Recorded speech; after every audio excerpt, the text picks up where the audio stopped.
아, 우리 2학년 여러분 안녕하십니까?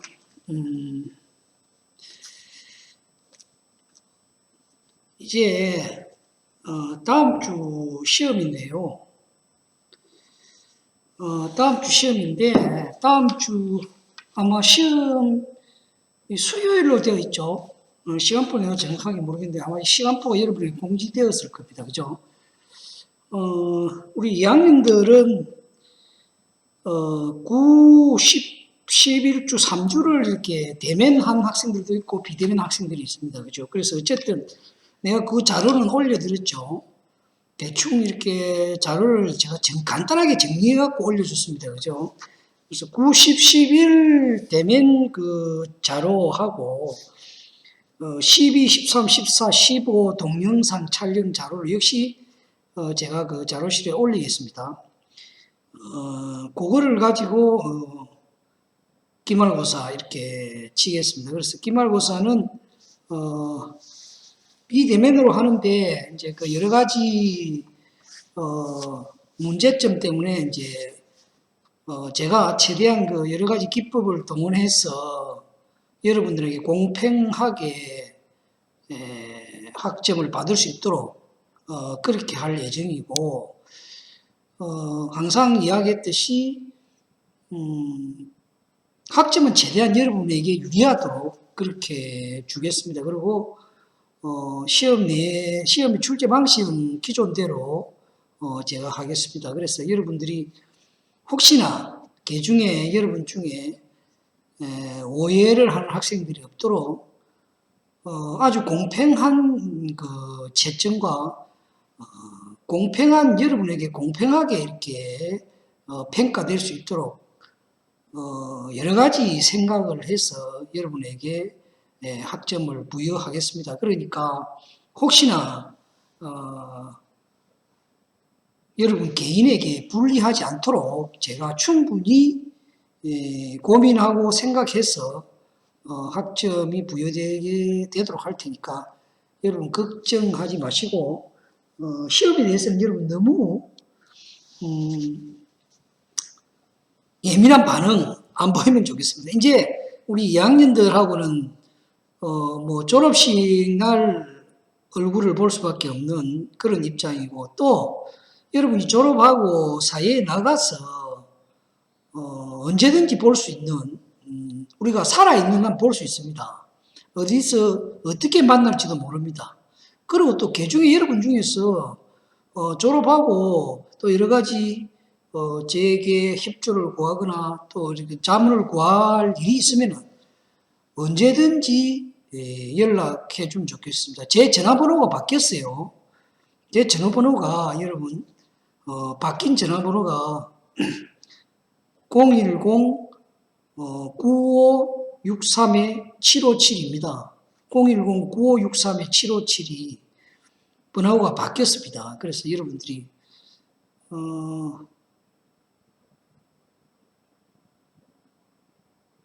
혹시나 우리 학생들이 모르는 학생들이 있을까 봐서 제가 이렇게 알려드리는 겁니다.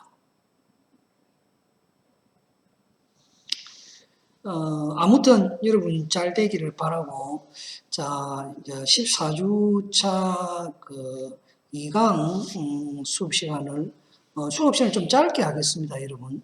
자, 앞 시간에 제가 환율에 대해서 여러분에게 말씀을 드렸죠.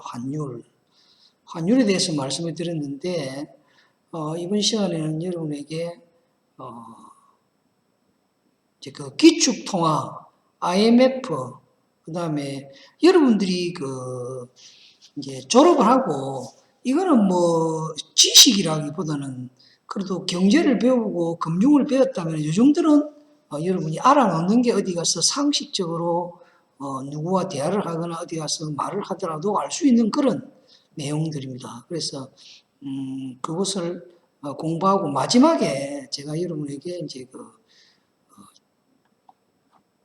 그 15주 차에는 여러분에게 이제 지금 그 세계의 세계의 그 흐름, 그다음 우리나라 경제에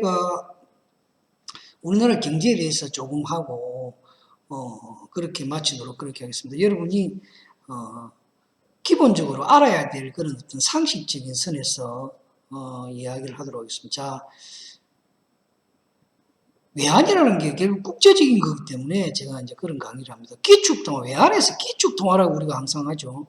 기축통화를 하면은 뭐를 이야기한다 했습니까? 국제적으로 통용되는 통화를 우리가 기축통화라고 한다. 그래서 뭐 여기에 그게 있듯이 이 기축통화 때문에 우리나라 돈은 기축통화가 아니지 않습니까? 달러, 유로와 파운드, 엔화 뭐 최근 한 3년 전에는 위안화까지도 소위 말하는 기축통화화가 되었다. 이 기축통화는 국제통화기금 밑에 나오는 뭐죠? IMF 국제통화기금이라는 영어로 인터내셔널 모멘터리 펀드에서 국제통화기금 그 약자를 한 거죠. 그래서 국제통화기금을 설립하고 국제통화에 관한 여러 가지를 여기서 통화를 합니다. 그래서 역시 위안화 역시도 이 국제통화기금에서 승인을 해줬기 때문에 위안화가 기축통화로서의 국제적으로 거래가 된다.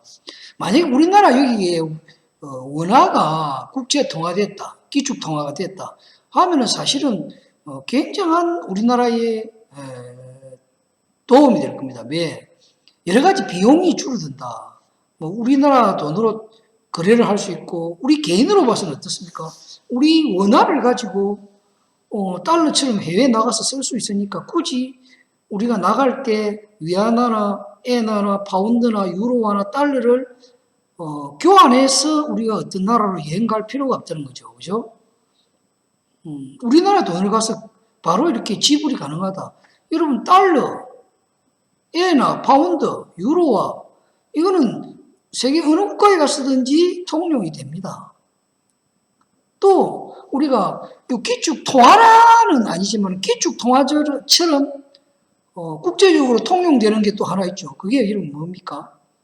금이죠. 금. 그죠? 그래서 금은 전 세계 어디를 가도 금은 통화처럼 금 가지고 통화를 바꿀 수 있는 거죠. 금 가지고 그 나라 금융은행에 가서 돈을 바꾸면 됩니다. 한 돈에 얼마. 최근에 여러분 금값이 뭐 23만 원 이렇게. 제가 그 학교 다닐 때 금 한 돈에 4만 원 했습니다. 4만 원. 근데 지금 23만 원 한다. 47, 28, 7배가 올랐죠. 엄청나게 금값이 올랐습니다. 그래서 금은 전 세계적으로 어디로 가도 국제 통화를 살 수 있는 국제 통화 교환이 되는 통화는 아니자면은 굉장히 통화처럼 어디든지 그래서 미국에 예를 들어서 경제가 안 좋다. 미국의 달러 가치가 떨어진다. 달러가 떨어지면은 금값이 오릅니다. 왜? 반대로 금에 대한 수요가 늘어나기 때문에 수요가 커지면은 가격이 오르죠. 수요와 공급의 법칙에 의해서. 만약에 금이 많이 발굴이 됐다. 금이 엄청 많다 하면 금값이 내리겠죠. 왜? 공급이 많으니까. 근데 이 금은 갈수록 공급이 줄어들죠. 왜? 캐니까 자꾸 공급이 줄어든다. 그러니까 금값은 앞으로 계속 오를 수밖에 없다. 왜? 공급이 줄어들기 때문에. 수요는 늘어나는데 공급이 줄어든다. 수요는 늘어나죠. 달러 마찬가지입니다. 달러를 수요가 늘어나는데 달러를 공급 안 한다. 이번에 그 트럼프 대통령이 달러를 찍어내지 않았다 하면은 달러의 가치가 올라갈 건데 지금 달러 가치가 굉장히 떨어지고 있습니다. 떨어지고 있고 원화 가치가 굉장히 올라. 그래서 최근에 1달러에 아마 1,000원 밑으로 떨어졌지 싶은데요. 환율이 떨어졌다. 이건 무슨 말입니까? 1달러의 환율 때 숫자가 작아졌다. 작아진 건 우리 원화의 강세다. 원화의 강세라는 것은 그래서 달러를 보유하는 것보다는 원화를 보유하는 게 좋다. 그래서 미국의 자금이 지금 우리나라에 들어오고 있는 거예요. 우리나라에 자금이 들어오니까 지금 여러분 주식이 지금 어떻습니까? 2,700을 넘었습니다. 2,700포인트 코스피 기준으로. 코스닥은 900이 넘었습니다. 그 왜? 외국인들이 원화가 강세니까 우리나라의 주식을 와서 사는 거예요. 그런데 이제 만약에 환율이 오른다. 우리 원화 가치가 떨어지면 다시 미국 사람들이 주식을 팔고 돌아간다. 그때는 주가가 떨어진다. 그래서 이 환율과 주식은 굉장히 중요한 관계가 있다. 여러분이 앞으로 아마 여러분이 이제 사회 나가서 돈을 모아서 100만 원, 200만 원 가지고 이제 내가 마지막 시간에 주식 거래 방법에 대해서 이야기를 할 건데요. 주식 거래를 하면은 100만 원 가지고 하루에 몇십만 원씩 벌 수 있습니다. 네? 벌 수 있단 말이죠. 그래서 환율 외국인들이 우리나라 주식을 사느냐 파느냐 이게 굉장히 중요한 변수입니다. 자, 그래서 이 기축통화는 그런 의미에서 굉장히 비용을 줄일 수 있는 기축통화가 되면은 우리나라는 안 된다, 안 되고 있다. 왜 그러냐? 이 기축통화의 조건 중에서 통화량이 많아야 됩니다. 그럼 통화량이 많으려 그러면 어떻게 해야 됩니까? 경제 규모가 크고 경제가 커야 되겠죠. 그래야 통화 발행이 많을 거 아닙니까? 우리나라는 경제 규모가, 우리나라 예산이, 1년에 예산이 이번에 얼마입니까? 558조인가? 558조밖에 안 됩니다. 우리나라 예산이.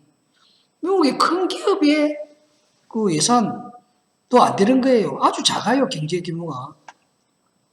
자, 그래서 기축통화 여러분 의미가 뭔지, 기축통화가 되면 왜 좋냐? 아까 내가 얘기했죠. 굉장히 사회 전반에 있어서 개인, 정부, 기업, 사회, 소위 말하는 경제 3주체들의 비용이 줄어든다. 이 말입니다. 비용이 줄어든다. 예? 아시겠죠? 비용이 줄어든다. 그리고 그 환율에 대한 리스크도 많이 감소하는 거죠. 자, IMF, 두 번째 IMF는 국제통화기금입니다. 그죠?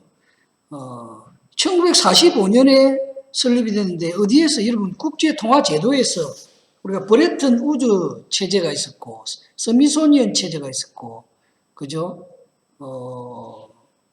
국제통화제도에 있어서 브레튼 우드 체제의 가장 큰 결실이라 하면은 바로 이 IMF를 창설했다. 그죠? 그래서 이 IMF는 미국의 뉴욕에 본부가 있습니다. 그래서 이 IMF 기금은 미국이 약 18%, 선진국가가 한 8에서 5%, 그 외국은 1% 미만의 경제 규모에 맞게 기금을 조성한다. 그래서 이 기금을 조성해놨다가 각국이 어떤 이 기금을 필요하다. 과거에 우리나라 1996년 IMF를 당했다는 것은 바로 이 IMF를 당했다고 말합니다. 그건 무슨 말이냐? IMF로부터 외환을 빌려왔다. 그때 빌려올 때 뭘로 빌려왔냐? 바로 여기에 있는 특별 인출권이라고 합니다. 이도 영어로 약자로 스페셜 드로우 라이트 아마 그런 약자일 겁니다. 스페셜 드로우 라이트 특별 인출권. 특별 인출권. 그래서 SDR이라고 합니다. 특별 인출권. 이게 뭐냐? 이것도 통화입니다. 통화. 이 통화인데 이 통화는 우리가 앞에서 이야기했던 국제적으로 거래되는 그런 통화가 아니라 이 IMF와 각국의 중앙은행 간에만 통용되는 돈이다, 통화다. 그렇게 여러분 아십니다. 특별 인출권인데 IMF에서 이 특별 인출권을 통해서 돈을 빌려오는 겁니다. 그래서 우리나라가 과거에 1996년에 외환 위기 때 외환을 빌려온 것이 바로 이 IMF다. 그래서 우리가 IMF를 당했다고 이야기합니다. 그때 이 IMF라는 게 그러면 우리나라가 1% 미만 기금을 냈으니까 공짜로 이 SDR을 인출해 올 수 있느냐? 그렇지 않다. 바로 IMF에서는 이 돈을 빌려주면서 조건이 뭐냐? 한국 너가 외환도 자유화 안 하고 경제도 폐쇄 경제고 기업도 너 내부적으로 여러 가지 문제가 많으니 너가 외환도 자유화하고 여러 가지 기업 경영이나 이런 것을 투명하게 하기 위해서는 소위 말하는 외환 자유화를 통한 기업의 투명 경영, 정부의 투명한 어떤 법률 제도, 표준, 국제 표준 이런 걸 만들어라. 그렇게 요구를 한 거죠. 그래서 우리나라가 1996년 IMF 이전에는 환율이 개방 경제 자유변동 환율제도가 아닙니다. 소위 말하는 시장 평균 환율제도, 우리가 그걸 고정환율제도라고 하는데, 조정 가능한 고정환율제도라고 하는데, 자유변동환율 제도가 아니고 고정환율 제도였어요. 그래서 그 외환을 자유화하기 위해서는 뭡니까? 환율 자체가 자유변동환율 제도로 바꾸고 외국의 자본이나 외국의 자본들이 한국 시장에 들어가서 은행도 살 수 있고 기업도 살 수 있고 여러 가지를 자유롭게 할 수 있는 개방해라. 그걸 요구를 했습니다. 그런데 사실은 그때만 해도 우리나라 금융시장, 기업 이런 게 개방이 안 돼 있다 보니까 굉장히 폐쇄 경제, 굉장히 낙후된 기업, 낙후된 금융 시스템이었습니다. 그러다 보니까 우리나라가 IMF 딱 개방을 하니까 외국 자본이 들어와서 어떻습니까? 한국의 경제를 주도하니까 우리나라 기업, 금융기관이 망했습니다. 그때 망한 은행들이 한 3개, 4개 됩니다. 큰 시중은행도 망했습니다. 내하고 같이 졸업한 친구가 그때 당시에 동남은행이라고 있었어요. 동남은행, 시중은행인데 그때 당시에 월급을 가장 많이 주는 은행이었습니다. 그 은행이 다니는데 그 은행이 문을 닫았다. 또 대동은행이라고 있어요. 대동은행. 또 동아은행이라고 있었어요. 전부 시중은행이에요. 이런 은행들이 문을 닫고 심지어 경남은행도 그때의 자본 잠식 상태에서 망한 겁니다. 그게 바로 이 IMF 1996년 IMF에서 우리나라가 외환이 없어서 이 IMF 국제통화기금으로부터 돈을 빌려온 것이다. 여러분들 그렇게 알면 됩니다. 자, SDR이 뭐다 하는 걸 제가 말씀드렸고요. 그 다음에 이제 여러분이 이 국제통화기구 중에서 알아야 될 게 바로 WTO다. 국제무역기구다. 월드 트레이드 오르가니제이션 하는 국제무역기구입니다. 그죠? 이 국제무역기구의 탄생이 1995년 탄생한 국제무역기구인데 이 국제무역기구라는 게 뭐냐면 한마디로 이야기하면 세계무역, 여기 있는 세계무역 질서를 관장하고 관리한다. 이게 이제 국제무역기구라는 거죠. WTO다. 그래서 이 이전에는 가트라는 관세 및 무역에 관한 일반 협정이라는 국제무역기구가 있었어요. 국제무역기구가 관세 및 무역에 관한 일반 협정에서 세계 무역 질서를 관장하고 관리하는 이 기구가 1990년에 들어와 가지고 이게 아마 1990년에 들어와서 어땠느냐 하면은 그 세계 무역하는 그 무역의 상품이라든가 그 다음에 무역의 어떤 규모라든가 이런 게 굉장히 90년대와 늘어났습니다. 그러다 보니까 이 가트는 하나의 근고기관이었습니다. 관장하고 관리하지만 이게 강제성이 없었어요. 그래서 무역 규모라든가 무역 상품이 커지니까 국가 간에 분쟁이 많이 발생하는데 이 가트가 그것을 해결하는 역할을 못했기 때문에 이 가트를 새롭게 변신해서 강제성을 부여해서 만든 기구가 뭐다? 바로 국제무역기구입니다. 그래서 이 국제무역기구는 가트의 후신인데 소위 말하는 가트는 그냥 하나의 근고기관이었다면 이거는 강제성을 가진 기구로서 밑에 보면은 그 원칙이 있습니다. 그 원칙에 의해서 강제성을 가지고 있다. 굉장히 중요한 원칙이 뭐냐? 자유무역주의입니다. 자유무역주의. 모든 가트에 가입한 모든 국가들은 국가가 어떤 기업이나 개인이 수출 수입을 하는 데 있어서 하지 말아라 해라 라고 간섭할 수 없다. 수요와 공급에 의해서 수출도 하고 수입도 해야 된다 하는 게 자유무역주의다. 국가 간섭을 배제하는 겁니다. 예를 들어서 자 우리나라의 경우는 우리가 IMF 이전 1996년 이전만 해도 우리나라는 수출 제도가 뭐였나 하면은 바로 포지티브 시스템이었습니다. 포지티브 시스템. 포지티브 수출입 제도가 포지티브 시스템. 포지티브 시스템이 뭐냐? 한국이 수입할 수 있는 품목은 요거다. 이렇게 딱 나타내는 거예요. 수입이 가능한 거 포지티브. 가능하다. 포지티브라는 그 말이죠. 가능하고 긍정적인 거. 그러니까 한국이 수입할 수 있는, 우리나라가 수입할 수 있는 품목은 몇 가지 요런 것만 하고 나머지는 수입을 금지한다. 이게 사실은 이 WTO 탄생 이전, 90년 이전에는 우리가 포지티브 시스템이에요. 수출입 제도가. 그런데 이제 이 이후에는 우리가 뭘로 바꿨냐? 네거티브 시스템으로 바꿨습니다. 네거티브 시스템은 뭐냐? 들어올 수 없는 품목, 요거 외에는 다 수입이 된다. 그러니까 포지티브는 수입하는 품목을 적어놓고 그 외에는 안 된다. 그러니까 수입 금지 품목이 많은 거죠. 그 다음에 여러분 잘 들으십시오. 그 다음에 네거티브는 뭡니까? 안 되는 것만 적어놓고 나머지는 다 된다. 그러니까 많이 수입할 수 있다.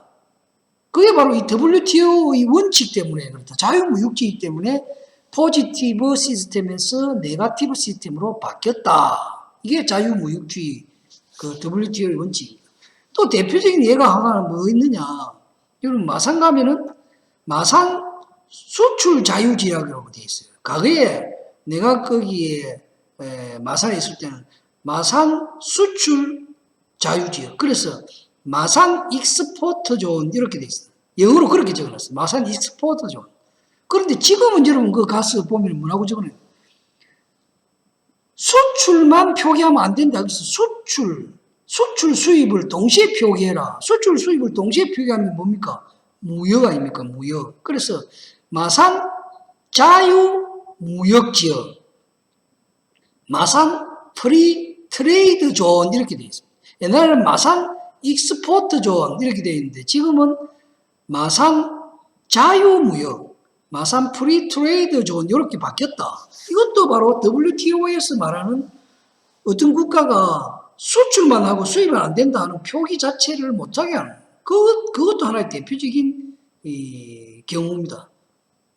그 다음에 이제 두 번째가 WTO 원칙 중에서 무차별주의가 있습니다. 무차별주의. 차별하지 말아라 하는 거죠. 뭐를 차별하지 말아라? 국가를 차별하지 말아라 하는 겁니다. 상품을 차별하는 게 아니라 국가를 차별하지 말아라. 즉 국가 차별이라는 것은 무슨 말이냐 이런 이야기죠. 자, 우리나라가 쇠고기 수입을 하죠. 그죠? 그럼 우리나라 쇠고기 수입을 하는데 쇠고기 우리가 옛날에 강업병에서 자, 미국산 쇠고기는 수입하고 캐나다산 쇠고기 수입하고 호주산 쇠고기는 우리 수입 안 하겠다. 그거 안 된다는 거죠. 국가를 차별하잖아요. 호주라는 국가를. 그럼 어떻게 해야 되느냐? 자, 이 무차별은 국가 차별하지 말아라. 그러면 어떤 거냐? 쇠고기를 수입하지 말라 그러면 미국 쇠고기나 캐나다나 호주나 모든 국가의 쇠고기를 수입하지 말아라 하는 건 괜찮지만 어느 특정 국가를 지목해서 그 국가의 상품은 안 된다. 그게 바로 무차별이에요. 무슨 말인지 알겠죠? 그 다음에 이제 다자주의가 있습니다. 다자주의. 이 다자주의는 뭡니까? 국가 간에 아까 제가 말씀드렸죠. 상품에 분쟁이 많이 생길 수 있어요. 자, 우리나라 쇠고기 수입하는데 우리 쇠고기 미국으로부터 쇠고기 수입하는데 미국의 쇠고기가 강호병 문제가 있어서 우리 쇠고기 수입 안 하려고 하는데 미국에서 거기에 대한 크레임을 걸 수가 있겠죠. 그러면은 미국과 우리나라가 해결을 하는 게 아니라 우리나라가 수입하는 쇠고기 국가 또 미국 수입하는 쇠고기 국가, 쇠고기와 관련한 수출 수입 국가들이 같이 앉아서 분쟁을 해결하라. 다자, 쌍방이 아니라 다자가 쌍방주의는 뭡니까? 두 국가만이 해결하는 거고 이 다자주의는 관련된 국가가 전부 다 앉아서 해결해라 하는 겁니다. 그래서 이 WTO의 원칙, 이 원칙에 벗어난다 하면 WTO는 어떻게 하느냐? 여기에 제가 안 적어놨는데 WTO의 중요한 기구 중에서 무역정책검토제도라는 기구가 있어요. 무역정책검토제도. 이게 무슨 말이냐 하면은 바로 이 자유무역주의, 무차별주의, 다자주의 원칙에 입각해서 각국이 무역을 하고 있는지를 점검을 하는 기구입니다. 무역정책검토제도는 무역정책을 검토한다. 그래서 WTO에서 사람이 나와서 선진국가는 2년, 개발도상국은 4년, 그 다음에 후진국은 6년, 요 주기로 와서 조사를 한다는 거죠. 그게 무역정책 검토제도라는 게 WTO 기구 내에 있어요. 그래서 그걸 조사해서 이 원칙에 벗어나는 국가가 있다 하면은 제재를 가합니다. 강제성을 띠는 제재를 가해요. 그러면은 거기에 따라야 된다. 이 강제성에 대해서 내가 한번 이야기하면은 우리나라가 1990년에 미국의 삼성전자가 반도체를 수출했어요. 그러니까 미국의 마이크로소프트사가 미국 정부에게 자 삼성전자가 한국으로부터 많은 혜택을 보고 미국에 수출하기 때문에 68%의 관세를 부과해야 된다고 국가에다가 요청해서 미국에서 우리나라 삼성전자 반도체의 68%의 관세를 부과했습니다. 그럼 100원짜리가 좀 168원이 되는 거예요. 세금이 붙어가지고. 그럼 여러분 팔리겠습니까? 안 팔리겠죠. 그럴 때 우리나라가 WTO에다가 소송을 했다. 무슨 말이냐. 자, 미국이 부당하게 우리나라의 반도체에 대해서 68%라는 가한 세금을 부과했으니 이것을 조정해 주십시오. 그래서 이제 WTO에서 여러 가지 조사를 했겠죠. 그래서 최종적으로 몇 퍼센트 관세를 맞았느냐? 23%의 관세를 부과받았습니다. 미국이 따르면 안 따르면 되지 않느냐? 안 따를 수가 없습니다. 강제성이 있습니다. 그래서 여러분 이 WTO라는 기구는 굉장히 중요한 기구고 가트가 전신이고 이런 원칙이다. 그래서 이 원칙이 무엇을 의미하는지 어떤 의미를 하는지 그런 것을 여러분 알아놓는 게 좋겠다. 그런 생각을 합니다. 굉장히 중요한 기구다. 그래서 21세기의 국제기구 중에서 여러분 가장 중요한 기구가 바로 이 IMF 국제통화기금과 WTO 국제무역기구다. 요 정도는 여러분이 알고 있어야 21세기 경제를 공부한 우리 학생들은 요 정도는 알아야 된다 해서 제가 이걸 알려주는 겁니다. 그래서 이런 어떤 상식 어디 가서 물어볼 수도 있습니다. WTO가 뭔지 IMF가 뭔지 내가 우리 동네 어른들에게 물었어. 우리가 1996년에 IMF를 당했다는 말이 뭐냐. 이 IMF를 모르기 때문에 뭐 IMF 당했다. 우리가 뭐 금도 모으고 해가지고 뭐 한 거다 하지만 사실 젊은 사람들도 잘 모릅니다. 이 IMF가 뭔지. 그래서 이 IMF를 당했다는 말은 바로 우리 외환보유고라는 게 뭡니까? 기축통화죠. 기축통화가 우리나라 돈이 만약에 기축통화라면 이 외환보유고 물론 외환보유고가 달러를 비롯한 다른 외환을 지칭할 수 있지만 어쨌든 우리나라 돈으로 결제가 가능하니까 또 다른 문제죠. 그죠? 그런 문제, 그거를 모른다. 지금 우리나라 외환보유고가 여러분 얼마냐? 한 4,500억 불 될 겁니다. 그럼 충분하다. 경제규모에 비해서. 그러면 중국은 외환보유고가 얼마냐? 3조가 넘습니다. 3조가. 우리는 4천억인데. 일본은 얼마냐? 일본이 약 1조 9천억 정도 됩니다. 그래서 미국은 그럼 어떠냐? 미국은 바로 뭐 달러가 자기 나라 돈이니까 미국은 이 달러라는 돈이 이 무한대로 발행이 가능합니다. 그렇기 때문에 뭐 외환 이런 것을 따질 필요가 없죠. 없으면 찍어내면 됩니다. 미국의 연방준비위원회에서 찍어내면 된다. 아까 왜냐? 이 IMF라는 게 뭡니까? 뉴욕에 본부가 있고 미국이 기금을 많이 내니까 미국은 그런 혜택이 있는 거죠. 자, 그 다음에 이제 국제통화제도에 대해서 해보겠습니다. 국제통화제도는 우리가 위에서 이야기한 기축통화에 대해서 어떠한 회의를 진행해 간 것을 우리가 국제통화, 이 국제통화라는 게 아까 내가 기축통화를 이야기하는 거죠. 이 국제통화제도는 기축통화에 대한 여러 가지를, 그 다음에 환율의 외환에 관한 여러 가지를 조정하고 회의에 간 어떤 과정, 이것을 이야기합니다. 그래서 브레튼 우주 체제, 가장 먼저 국제통화에 대해서 논의를 한 것이 바로 미국에 있는 브레튼 우주, 뉴햄프스에 있는 브레튼 우주에서 회의를 했다 해서 브레튼 우주 체제다. 그래서 브레튼 우주 체제의 가장 큰 일은 요 세 가지입니다. 그 중에서 아까 내가 말했죠. IMF를 창설한 게 가장 크다.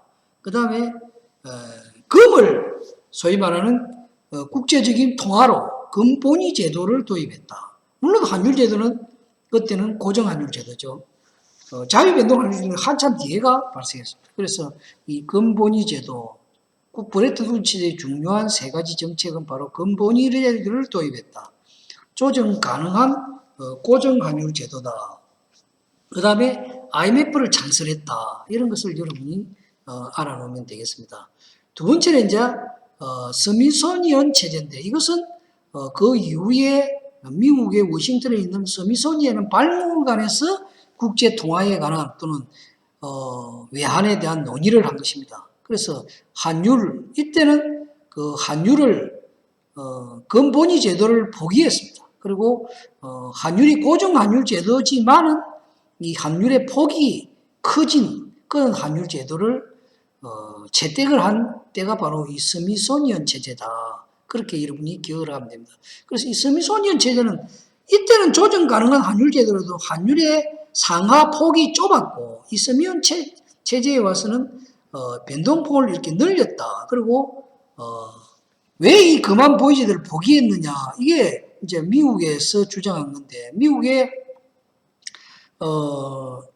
대통령이 우리가 금태환, 그래서 금본위 제도를 하니까 모든 돈이 금의 기준입니다. 그죠? 그러니까 이 금을 교환을 해야 돼. 그래서 이 금이 모자라는, 금을 바꾸는, 그 미국에서 금이 많이 빠져나가는, 그래서 미국의 대통령이 금태환, 금을 바꾸는 것을 금지시킴으로써 이 소위 말하는 금본위 제도가 안 된 거죠. 이게 바로 이때입니다. 그 다음에 이제 세 번째가 킹스턴 체제입니다. 이것은 세 번째 킹스턴 체제는 자마이카의 킹스턴에서 이제 이 국제 통화 제도와 환율에 대해서 논의를 했는데, 이때는 이 중점적인 것이 바로 환율 제도에 대해서였습니다. 그래서 바로 이때 킹스턴 체제에 있어서 변동 환율제가 도입됐다는 게 굉장히 중요합니다. 물론 이때도 고정환율 제도가 채택이 되었습니다. 그래서 국가마다 자국에 맞는 환율 제도를 채택해라. 그래서 우리는 1976년에 변동환율 제도가 킹스턴 체제에서 도입이 되었지만, 우리나라 역시 이때는 뭡니까? 고정환율 제도. 우리나라는 언제? 1976년, 1997년, 그죠? 1997년 외환 제도의 자유화로 인해서 환율 제도가 이 고정에서 변동 환율 제도로 바뀌었다. 그래서 이 킹스턴 체제에 와서 물론 이때 이제 미국이나 다른 국가들은 자유 변동 환율제를 채택하고 있다. 지금도 대부분의 국가는 이 변동 환율 제도를 채택하고 있습니다만은 유일하게 우리 인근에 있는 중국은 아직도 고정 환율 제도고 외환이 자유화되지 않은 유일한 국가입니다. 그래서 여러분, 중국에서 우리나라 기업들이 돈을 벌었다. 우리나라 송금, 바로 다이렉트 송금이 안 됩니다. 다이렉트 송금이 안 된다. 그리고 중국의 외국 자본이 마음대로 들어가서 중국에 투자하고, 이게 안 됩니다. 왜? 중국의 외환은 자유화가 되지 않고 있다. 그게 이제 사회주의 국가니까 그 사회주의 국가라 하더라도 사실은 경제 체제는 자유주의와 비슷한데 이 환율 제도를 왜 바꾸지 않느냐 그러면, 우리가 앞에서 1997년에 우리가 IMF를 당했대죠. 그 IMF 때 우리나라가 뭡니까? 외환을 자유화했어요. 그 자유화할 때 우리나라는 그때 IMF라는 게 갑자기 왔기 때문에 어떻습니까? 우리나라 금융이라든가 기업이라든가 이런 게 경영 시스템, 경영의 방식, 여러 가지가 굉장히 후진된 상태에서 우리가 개혁을 못한 상태에서 개방이 되었습니다. 그러니까 대비하지 못하고 개방이 되니까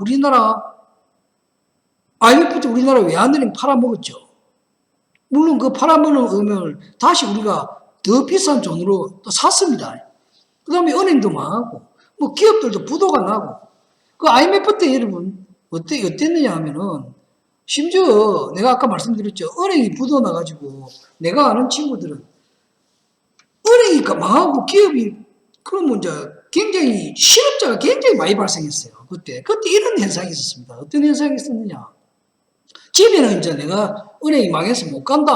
뭐 기업에 내가 잘렸다. 이런 말을 못 하지 않습니까? 자존심 때문에. 그래서 다 옷을 갈아입고 출근을 합니다. 차를 타고 출근을 해가지고 저 마산 모악산이나 아니면은 우리 저기 창원대학교에 있는 정병산이나 그 밑에 차를 대놓고 등산복으로 갈아입어요. 정말입니다, 이거. 난 그때 은행에 다녔는데 등산복으로 갈아입고 등산을 하는 거예요, 하루 종일. 그러고 나서 오후 퇴근 시간 되면 다시 내려와서 목욕탕에 가서 샤워를 하고 옷을 갈아입고 집에 가는. 이제 그걸 하다가 나중에는 이제 뭐 한 달, 두 달 지나서 어쩔 수 없이 이제 월급을 줘야 되니까 월급이 없잖아요. 그러니까 이제 이야기를 하게 되는 이런 사태. 그래서 실업자가 굉장히 많았습니다. 그래서 왜 내가 이 말씀드린 중국이 바로 이 환율 제도를 고정해서 자유 변동환율제를 바꾸려면은 여러 가지 금융 시스템이나 기업의 경영 방식이라든가 정부의 제도 법률이 국제 표준에 맞게 이렇게 변화되어 있어야 외국 자본이 들어와도 어떻습니까? 충분히 커버를 할 수 있다. 그런데 만약 중국이 지금 그렇게 안 돼 있죠, 사실은. 왜? 지금까지 중국은 사회주의 경제에서 이제 불과 십몇 년 이제 자본주의 경제로 이렇게 넘어왔기 때문에 아직 어떤 제도라든가 여러 가지 측면에서 미흡하다. 그러니까 이 자유변동환율 제도로 바꾸면 어떻습니까? 소위 말하는 미국의 우리가 그 한문이라고 하는 한문이라고 하는 돈, 아주 외국 자본, 이 자본들이 들어가서 미국의 은행, 중국의 은행, 기업, 소위 말하는 그걸 잠식하게 되는 거죠. 그러면 뭡니까? 중국의 기업이나 은행은 미국의 소위 말하는 자본에 의해서 지배받는, 중국의 주식은 미국의 자본에 의해서 좌우화되는, 지금 우리나라가 지금 그런 지경에 와가 있잖아요. 우리나라 기업들의 주식, 외국 자본이 많이 그런데 문제는 이제 단지 거기에서 소위 말하는 국가기관 산업, 우리나라 은행이라든가 뭐 공기업이라든가 철도라든가 항만 이런 데는 외국 자본이 투자를 제한하고 있습니다. 다른 데는 다 기업이나 이런 데는 허용을 하고 있는데 그런 데는 50%가 넘지 못하도록 49.99%까지만